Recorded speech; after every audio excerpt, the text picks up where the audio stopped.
जैसा आप देख सकते हैं कि मेरे हाथ में यूनिस्टोन, कितने ही सालों से अगर वो पत्थर आपके गुर्दों में हो या पित्ते में, ग्लैडर के भी जहाँ पत्थर होता है ऑपरेशन से नहीं निकलता, लेकिन ये दवा खाने के बाद वो आपको जो यूरिन के जरिए जो है बुरा होकर निकल जाएगा। जहाँ बड़े बड़े ऑपरेशन फेल हो जाते वहां पर ये दवा काम करती है।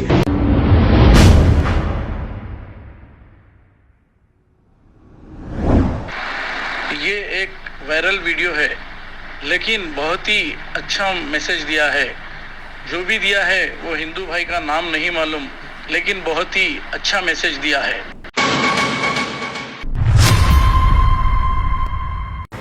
चलेंगे साहब। कितने पैसे लोगे?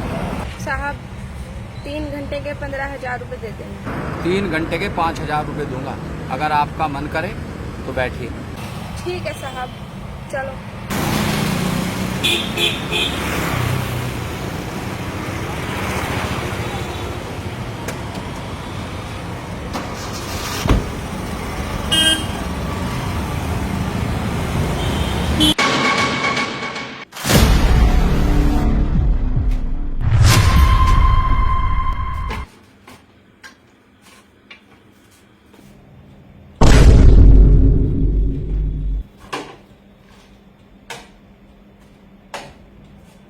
वैसे तो बड़ी सज धज के निकलती हैं घर से। तुम कैसी वैसी आओ जो बंदे पर बिना सजे धजे निकल आए?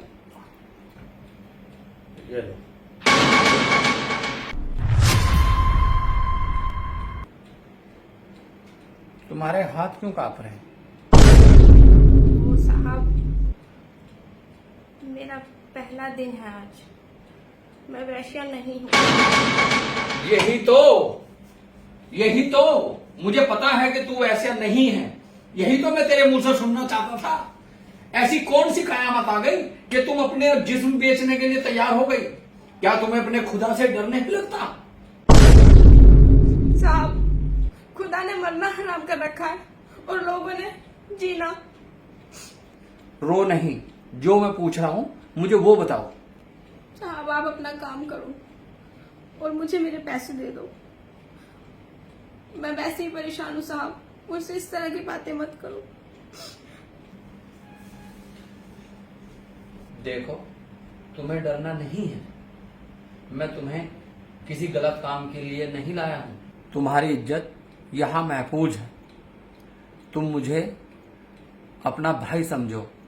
मेरी बहन, हाँ मेरी बहन, बताओ मुझे क्या बात है? ऐसी कौन सी आफत आ गई, ऐसी कौन सी कयामत आ गई कि तुम अपनी इज्जत और अपना जिस्म बेचने के लिए तैयार हो? मुझे तो देखते ही अंदाजा हो गया था कि तुम वैसा नहीं हो, लेकिन ऐसी कौन सी मजबूरी है कि तुम अपना जिस्म बेचने के लिए तैयार हो गई? बताओ मेरी बहन, क्या बात है? साहब, अगर बताने से कोई मदद करता तो मैं यहाँ अपना जिस्म बेचने ना आती। बता मेरी बहन, तू ये सोच रही कि तू मुसलमान है और मैं हिंदू हूं? क्या मैं तेरे दुख में शामिल नहीं हो सकता? ऐसी कौन सी कयामत आ गई, ऐसी कौन सी मजबूरी है जो तू अपना जिस्म बेचने के लिए तैयार होगी?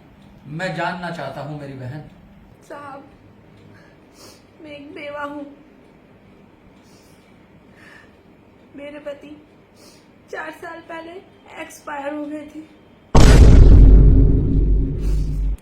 मेरा कोई सहारा नहीं है सिवाय अल्लाह के।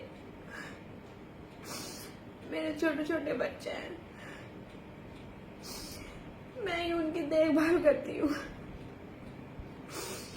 एक फैक्ट्री से कुछ चादर ले आती हूँ सिलाई के लिए, जिससे बच्चों का पेट पाल लेती हूँ। पिछले महीने छोटा बच्चा बीमार पड़ गया। डॉक्टर ने 25,000 रुपए मांगे, महीने भर की कमाई और घर का कुछ सामान बेचकर डॉक्टर को पैसे दिए।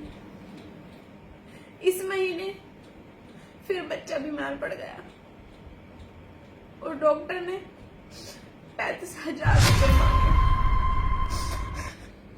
मैं क्या करूं साहब?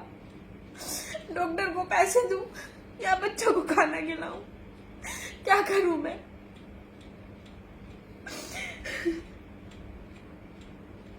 अगर डॉक्टर को 35,000 रुपए नहीं दिए साहब, तो वो मेरे बच्चे को छुट्टी नहीं देगा।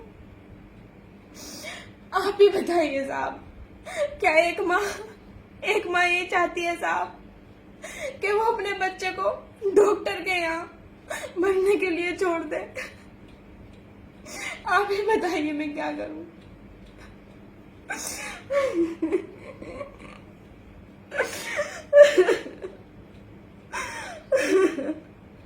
कोई मदद नहीं करता साहब, कोई मदद नहीं करता। फैक्ट्री में एक बंदे से मदद मांगी थी, उसने कहा मेरे साथ एक रात गुजारोगी तो मदद करूंगा।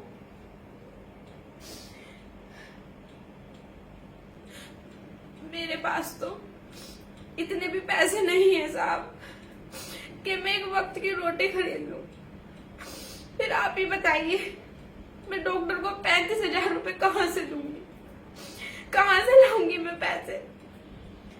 मजबूर होकर मुझे अपनी इज्जत का सौदा करना पड़ा। मैं तो वाइफ नहीं हूँ साहब, मैं कोई वैश्य नहीं हूँ। मैं नहीं चाहती अपनी इज्जत को बेचना।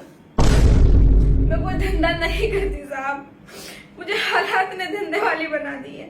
मैं कोई धंधा नहीं करती।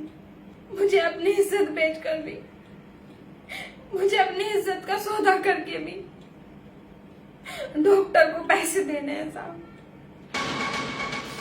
मैं तो वाइफ नहीं हूँ, मैं धंधे वाली नहीं हूँ साहब, मैं कोई वैश्या नहीं हूँ साहब, मैं वैश्या नहीं हूँ, मैं धंधा नहीं करती साहब।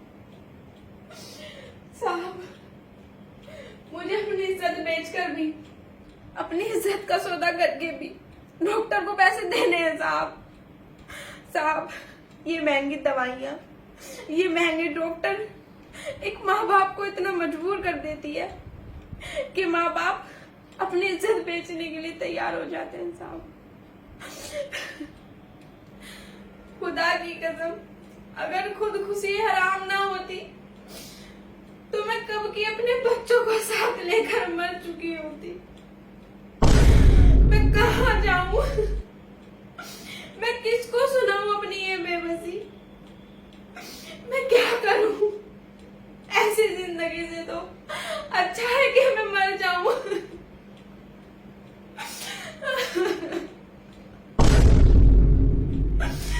मेरी मौत आ जाए, मैं मर जाऊं।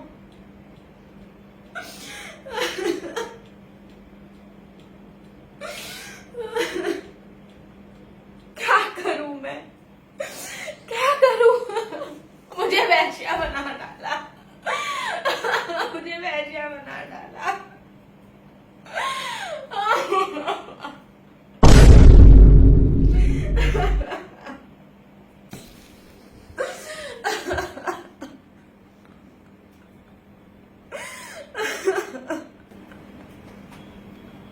मत रो मेरी बहन, मत रो, मत रो।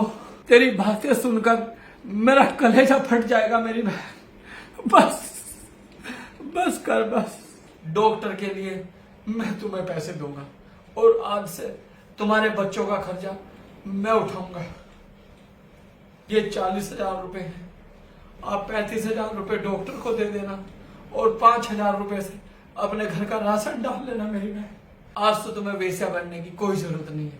ये तुम्हारा भाई हर महीने तुम्हारे बच्चों के लिए राशन भिजवा दिया करेगा। कोई जरूरत नहीं है तुम्हें। आज के बाद तुम्हारे बच्चों का खर्चा आज से तुम्हारा एक भाई उठाएगा। लो बहन लो।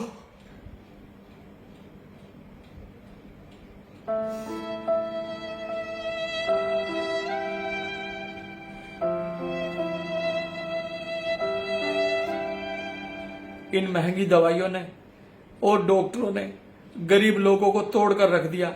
कोई खुद खुशी कर रहा है, कोई इस बहन की तरह अपनी इज्जत नीलाम कर रहा है। क्या अब ये समय आ गया कि महंगी दवाई और डॉक्टरों के कारण हमारी माँ और बहनों को अपनी इज्जत नीलाम करनी पड़ेगी। अगर ऐसा है तो ऐसा काम करने से पहले और हमारी माँ और बहनों को अपनी इज्जत नीलाम करने से पहले उससे हमारी मौत आ जाए तो बढ़िया है। कम से कम हम लोग अपनी माँ और बहनों को कम से कम बिकती तो ना देखें। आप देख सकते हैं कि मेरे हाथ में यूनिस्टोन, कितने ही सालों से अगर वो पत्थर आपके गुर्दों में हो या पित्ते में, ग्लैडर के भी जहाँ पत्थर होता है ऑपरेशन से नहीं निकलता, लेकिन ये दवा खाने के बाद वो आपको जो यूरिन के जरिए जो है पूरा होकर निकल जाएगा। जहाँ बड़े बड़े ऑपरेशन फेल हो जाते वहां पर ये दवा काम करती है। गुर्दे और पित्ते की पथरी ये प्रोडक्ट से गल जाती है, फिर दोबारा पथरी फॉर्म होने नहीं देती और इसमें कोई साइड इफेक्ट भी नहीं है। R&S यूनानी pharmacy, first floor opposite Canara bank, Bahadurpura, x road, Hyderabad. खबर है शहर की, खबर है गाँव की, खबर है सारी दुनिया की। 7H न्यूज पसंद आए तो लाइक कीजिए, शेयर कीजिए और सब्सक्राइब करना ना भूलें। 7H news.